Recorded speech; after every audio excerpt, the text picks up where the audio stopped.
We have seen enough disappointing sequels to be skeptical of every new one. Franchises like Star Wars or Marvel movies reminds us how easily a sequel can lose the appealing aspects and more function as a cash grab rather than focus on the stories or the movies itself. And honestly, we thought Blade Runner 2049 will be another decent but not that great follow-up, but it's actually different. It feels like the filmmakers actually care about the film. The original Blade Runner from the early 80s redefines the cyberpunk and dystopia settings and theme. Blade Runner 2049 does not just continue the story, it grows it, deepens it, and shows us how a sequel can actually push the universe forward. Audience will enjoy the cool light and fog created in the film, but they are missing the point if that's all they focus on. The film itself tends to use a more like fantasy tone of the future. However, it actually acts a warning signal of what is to come, and the film has done a great job showing that too. It presents a frightening reality of daily lives. There is isolation when we only talk to computers, technology that is trying to take over the role of humans, and the environment that already got destroyed due to our excessive consumption. Blade Runner 2049 shows a dark mirror image of ourselves that are slowly abandoning the idea of being human. Let's talk about the world building. There is a 30 years gap between the original film and this sequel, but the director didn't just fast forward the time. He created a disaster in between the two films. The disaster is called Blackout, happened in 2022. An electric blast destroyed all electronic records like photos, birth records, news, all are gone in an instant. It was a total deletion of history. This event left the world in chaos. The blackout also almost ended the human race through hunger. The old way of farming was dead, no longer applicable in this world. And the film introduced the hero, a savior that solves this problem, which is Neander Wallace. His company, Wallace Corporation, mastered the science of synthetic biology. They create massive protein synthetic farms to feed people in hunger. Wallace didn't stop at just making synthetic farm. He also got permission to build replicants again. In the film, we are being told that replicants supposedly banned because these creations tend to be more rebellious and often dismiss an order. This is why they decide to get rid of all replicants and ban their production. But Wallace get a permission to build his new version of replicants called Nexus 9. The Nexus 9 is different from the old replicants. They are designed to be perfect obedient slaves. They don't lie. They are programmed to always follow orders. They will do exactly what they are ordered to do, no matter what. Now, let's meet our main character. His name is simply Kay, played by Ryan Gosling. He is a newer version of the replicants, designed to obey orders. His job is simple, but brutal. He tracks down older or previous versions of replicants and retires them. To humans around him, he is just a tool. You will hear people in the movie calling him a skin job. Fuck off, skin job. It is kind of slur to remind him that he is not considered as a real person, just a machine who has no soul. One of our concerns we have for the movies are how the film depicts the villain.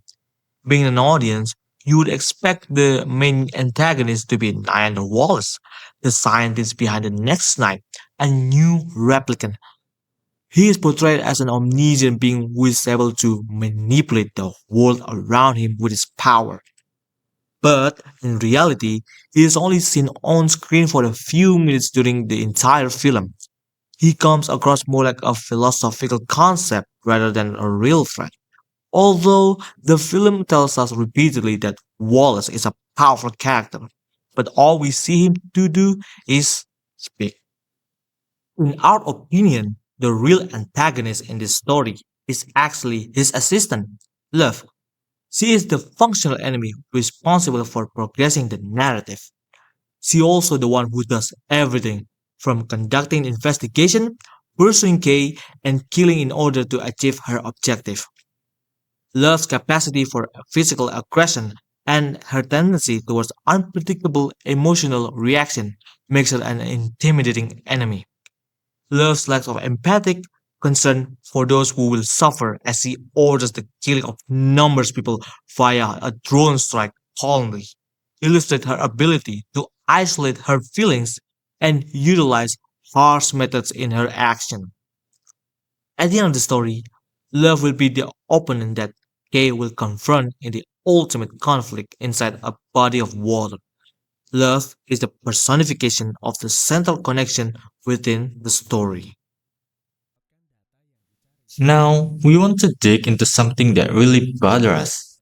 It is about the main villain, Neander Wallace, and his motivation. In the film, Wallace is introduced as this brilliant scientist. He basically saved the world from starvation, but he is not satisfied. He constantly complains that his company cannot produce replicants fast enough to keep up with human expansion. He says, But I can only make so many. so, what is his grand solution to the supply problem? Replicant reproduction. He is obsessed with finding the child who was born from replicant's mother, because he believes that if replicants can breed naturally, he will finally have the millions of slaves he needs. He thinks biology is the key to increase the production. But let's stop and think about the logic here. In the very first scene where we met Wallace, we see exactly how replicant is made in his factory.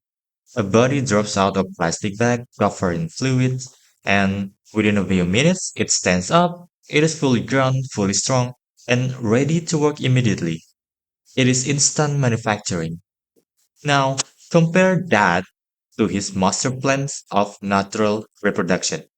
If replicants has a baby, you have to wait 9 months for the pregnancy, then you have a baby.